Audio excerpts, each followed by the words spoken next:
بسم الله الرحمن الرحيم. اولا احب اعرفكم بنفسي. انا اسامه جندي، امين اللجنه الفنيه بكليه اداب.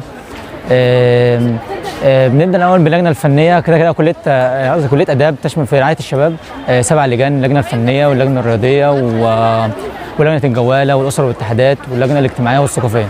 اولا اللجنه الفنيه الاول في مراكز تدريب، ورش على جميع المستويات بالنسبه للرسم، جميع انواع الرسم والزيت وجميع انواع الاشغال الفنيه. بالنسبه للمسرح في ورشه برضه تدريب ممثل، كاننا يعني الحمد لله كلها بتوفر لنا ده كاننا في معهد تمثيل.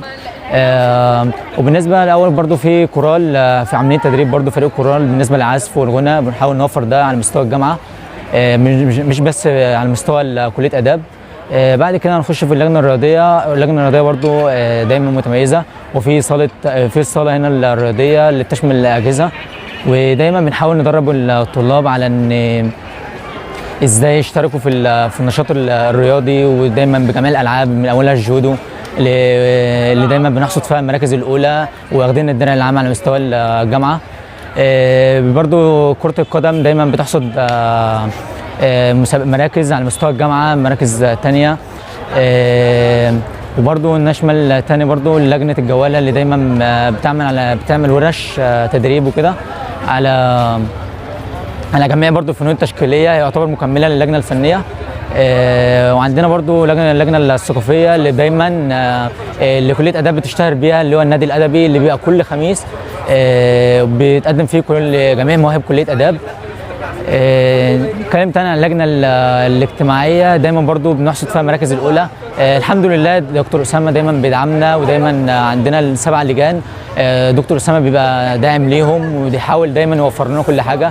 عمره ما اتاخر علينا ولا بمساعدات ماليه ولا مساعدات نفسيه، ودايما بيشجع الطلاب على الاشتراك في النشاط.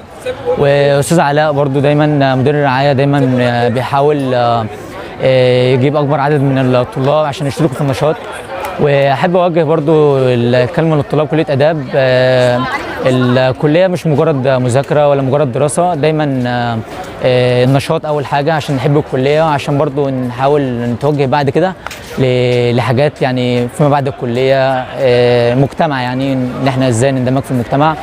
ونحاول برضو بنحاول برضو في الكليه نوفر جميع الورش. دايما في ناس بتيجي تسأل عن ورش مثلا اشغال فنيه، فدايما بنحاول نوفرها.